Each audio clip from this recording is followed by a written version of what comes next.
Hi everyone, ഐ+ന്റെ പുതിയൊരു വീഡിയോയിലേക്ക് എല്ലാവർക്കും സ്വാഗതം. യെസ്, കലങ്ങി തെളിഞ്ഞിരിക്കുകയാണ്. ടെറ്റുമായി ബന്ധപ്പെട്ട് സുപ്രീം കോടതി പ്രഖ്യാപിച്ച വിധിയുമായി ബന്ധപ്പെട്ട് നിലനിന്നിരുന്ന എല്ലാ അനിശ്ചിതത്വങ്ങൾക്കും മറുപടിയായിരിക്കുകയാണ്.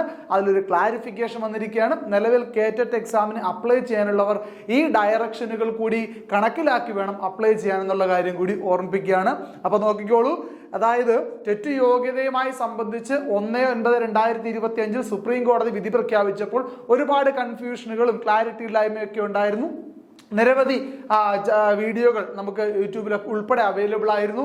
നമ്മുടെ ചാനൽ ഉൾപ്പെടെ അതിനെപ്പറ്റി അനലൈസ് ചെയ്തുകൊണ്ട് വീഡിയോ ഇട്ടിരുന്നു. അപ്പോൾ പലർക്കും പല അഭിപ്രായമായിരുന്നു, ഓരോരുത്തരുടെ അനാലിസിസ് ഓരോ രീതിയിലായിരുന്നു.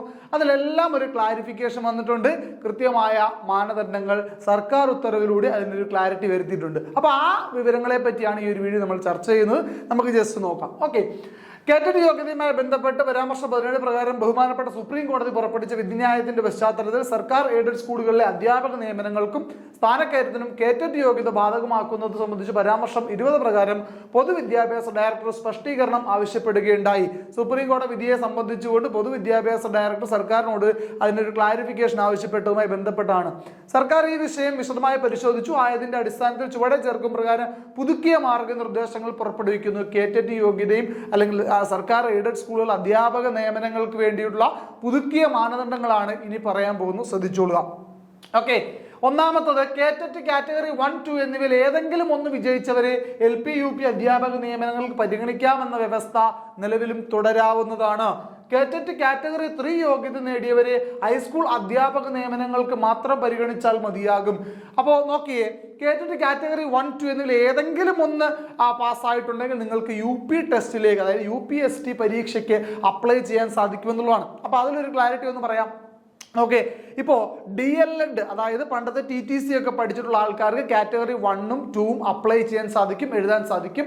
ഇനി കാറ്റഗറി 1 LPക്കാണെന്നും കാറ്റഗറി 2 UPക്കാണെന്നും നമുക്കറിയാമല്ലോ. അതിൽ കാറ്റഗറി 1 മാത്രം പാസ്സായ ഒരു DLEDകാരനെ സംബന്ധിച്ച് അയാൾക്ക് LPSTയും എഴുതാം, UPSTയും എഴുതാമെന്നാണ്. അതാണ് കാറ്റഗറി 1, 2 എന്നിവയിൽ ഏതെങ്കിലും ഒന്ന് വിജയിച്ചവരെ LP UP പരീക്ഷ അധ്യാപക നിയമനങ്ങൾക്ക് പരിഗണിക്കാമെന്ന വ്യവസ്ഥ തുടരാവുന്നതാണ്.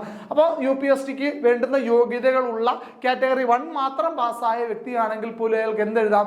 UPST പരീക്ഷ എഴുതാമെന്നാണ് പുതുക്കിയ മാനദണ്ഡം പ്രകാരം നമുക്ക് മനസ്സിലാക്കാൻ സാധിക്കുന്നത്. ഇനി B.Ed പഠിക്കുന്ന ഒരാളാണെങ്കിൽ അയാൾക്ക് എന്തായാലും കാറ്റഗറി 1 എഴുതാൻ സാധിക്കത്തില്ല, കാറ്റഗറി 2 മാത്രമേ എഴുതാൻ സാധിക്കൂ. അപ്പോൾ അയാളെ UP ടെസ്റ്റിന് പരിഗണിക്കാം. എന്നാൽ B.Ed ഉള്ള ഒരാൾക്ക് LP ടെസ്റ്റ് എഴുതാൻ DLED അത്യാവശ്യമാണെന്നിരിക്കെ അത് സാധിക്കത്തില്ല. അപ്പോൾ B.Ed പാസ്സായി കാറ്റഗറി 2 ഉണ്ടെങ്കിൽ അയാൾക്ക് UP എഴുതാം.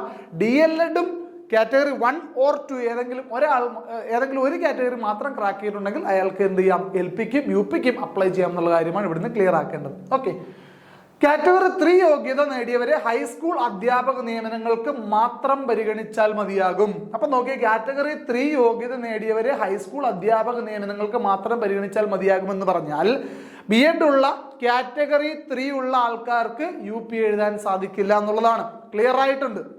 അതായത് കാറ്റഗറി 3 യോഗ്യത നേടിയവരെ ഹൈസ്കൂൾ അധ്യാപക നിയമനങ്ങൾക്ക് മാത്രം പരിഗണിച്ചാൽ മതിയാകും. അപ്പൊ കാറ്റഗറി 2 നിങ്ങൾക്കുണ്ടെങ്കിൽ മാത്രമാണ് നിങ്ങൾക്ക് എന്തെഴുതാൻ സാധിക്കുന്നത്? UP എഴുതാൻ സാധിക്കുന്നത്. കാറ്റഗറി 3 ഉണ്ടെങ്കിൽ ഹൈസ്കൂൾ അധ്യാപനത്തിന് മാത്രം പരിഗണിച്ചാൽ മതി. അപ്പോൾ ഓർക്കുക, ഇവിടെ എന്താണ് ഒരു ക്ലാരിറ്റി വന്നിട്ടുണ്ട്. ഇതുവരെ കാറ്റഗറി 3 ഉണ്ടെങ്കിൽ കാറ്റഗറി 2 ഇല്ലാതെ തന്നെ നമ്മൾ UPയും ഒക്കെ ടെസ്റ്റ് ഒക്കെ എഴുതുന്നുണ്ടായിരുന്നു. അപ്പോൾ അതിലും നിരവധി ആൾക്കാർക്ക് സംശയം ഉണ്ടായിരുന്നു. അതിലൊരു ക്ലാരിറ്റി വന്നിട്ടുണ്ട്. UP വേണമെങ്കിൽ നിങ്ങൾ കാറ്റഗറി 2 നിർബന്ധമായും പാസ്സായിരിക്കണം B.Ed ഉള്ള ആൾക്കാരെ സംബന്ധിച്ച്. അതുപോലെ തന്നെ ഹൈസ്കൂളിലേക്ക് കാറ്റഗറി 3 ക്ലാരിറ്റി വന്നിട്ടുണ്ട്. ഓക്കെ, ഹൈസ്കൂൾ തലത്തിലുള്ള ഭാഷാ അധ്യാപകർ കേറ്ററ്റ് കാറ്റഗറി 3 നേടിയ പക്ഷം അവർ കേറ്ററ്റ് കാറ്റഗറി 4 നേടേണ്ടതില്ല എന്ന വ്യവസ്ഥ പരാമർശം ബന്ധപ്പെട്ട വ്യവസ്ഥയ്ക്ക് വിധേയമായി 1/6/2012 പ്രാബല്യത്തിൽ തുടരാവുന്നതാണ്. ആ നിബന്ധനയ്ക്ക് മാറ്റമൊന്നും വരുത്തിയിട്ടില്ല. ഹൈസ്കൂൾ തലത്തിലുള്ള ഭാഷാ അധ്യാപകർ കേറ്ററ്റ് കാറ്റഗറി 3 നേടിയ പക്ഷം കാറ്റഗറി 4 നേടുന്നതിൽ നിന്ന് അവരെ ഒഴിവാക്കുന്നുള്ളത്, നേടേണ്ടതില്ല എന്ന വ്യവസ്ഥ തുടരാവുന്നതാണെന്നുള്ളതാണ്. ഇനി അടുത്തതാണ് ഏറ്റവും ഇമ്പോർട്ടൻ്റ് ആയ കാര്യം. Set, net, MPhil, PhD, M.Ed യോഗ്യത നേടിയവരെ കേറ്ററ്റ് കാറ്റഗറി 1 മുതൽ കേറ്ററ്റ് കാറ്റഗറി 4 വരെ യോഗ്യത നേടുന്നതിൽ ഒഴിവാക്കാമെന്ന പരാമർശം 5ലെ വ്യവസ്ഥ റദ്ദാക്കുന്നു.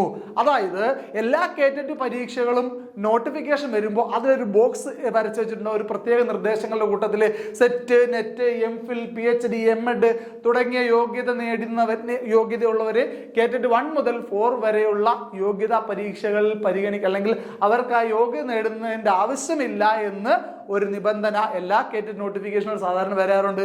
ആ നിബന്ധന റദ്ദാക്കുന്നുള്ളതാണ്. നോക്കൂ, സുപ്രീം കോടതിയുടെ വിധി വന്ന സമയത്ത് നമ്മൾ ഉൾപ്പെടെയുള്ള പല ചാനലുകളും ഈ ഒരു കാര്യം ക്ലാരിറ്റി വരുത്തിക്കൊണ്ട്, അതായത് വിധിയിൽ അങ്ങനെ ഒരു സ്പഷ്ടീകരണം ഇല്ലെങ്കിൽ പോലും വിദ്യാഭ്യാസ എക്സ്പേർട്ടുകളുടെയൊക്കെ അനാലിസിസ് അങ്ങനെ തന്നെയാണ് എന്ന രീതിയിൽ നമ്മൾ ഉൾപ്പെടെ പല വീഡിയോകളും പബ്ലിസിറ്റിയിൽ എത്തിയതിനു ശേഷം പല ആൾക്കാരും അതിനെതിരെ കമന്റുകളായും അതുപോലെ തന്നെ മറ്റു വീഡിയോകളായും ഒക്കെ പ്രതികരണങ്ങൾ അറിയിച്ചിട്ടുണ്ടായിരുന്നു. അതായത് അങ്ങനെ ഒരു നിബന്ധന ഇല്ല, സെറ്റ് എന്ന് പറയുന്ന ഉയർന്ന യോഗ്യത നേടിയാൽ കേറ്ററ്റ് കാറ്റഗറി 3 or 4 ഒന്നും നേടേണ്ടതിന്റെ ആവശ്യമില്ല എന്ന തരത്തിൽ ഒക്കെ വന്നിട്ടുണ്ടായിരുന്നു. പക്ഷേ ആ വിധിന്യായത്തിനെ അനലൈസ് ചെയ്യുമ്പോൾ നമുക്ക് കൃത്യമായിട്ട് മനസ്സിലാകുമായിരുന്നു അത് തന്നെയാണ് സംഭവിച്ചിരിക്കുന്നത്. സെറ്റ്, നെറ്റ്, MPhil, PhD തുടങ്ങിയ അധിക യോഗ്യത അല്ലെങ്കിൽ ഉയർന്ന യോഗ്യതയിലുള്ളവരെ കേറ്ററ്റ് 1 മുതൽ 4 വരെ നേടുന്നതിൽ നിന്നും അവരെ ഒഴിവാക്കുന്നു എന്ന വ്യവസ്ഥ റദ്ദ് ചെയ്യുന്നു എന്ന വളരെ പ്രധാനപ്പെട്ട കാര്യം. അതായത് സെറ്റ് ഉള്ള ഒരാളാണെങ്കിൽ പോലും ഇനി ഹൈസ്കൂളിൽ പഠിപ്പിക്കണമെങ്കിൽ നിങ്ങൾ കാറ്റഗറി 3 കേറ്ററ്റ് പാസ്സായിരിക്കണം. UPയിൽ പഠിപ്പിക്കണമെങ്കിൽ കാറ്റഗറി 2 പാസ്സായിരിക്കണം.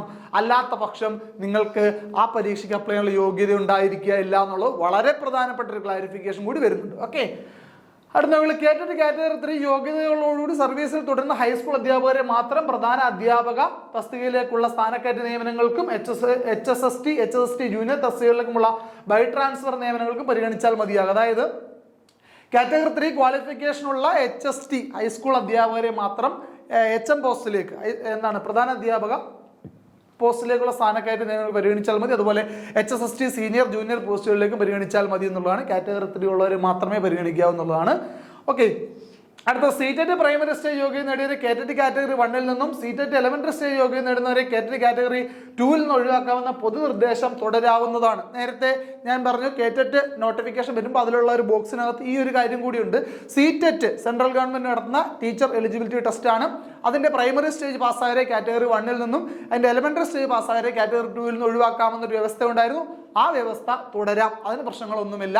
അതായത് നിങ്ങൾ സീറ്ററ്റ് 2 ഉണ്ടെങ്കിൽ നിങ്ങൾ കേറ്ററ്റ് 2 പാസ്സാവേണ്ട ആവശ്യമില്ല എന്നുള്ള കാര്യം. Okay, higher secondary school principal തസ്തികയിൽ ഉണ്ടാകുന്ന ഒഴിവുകളിലേക്ക് HSST HM കാറ്റഗറിയിൽ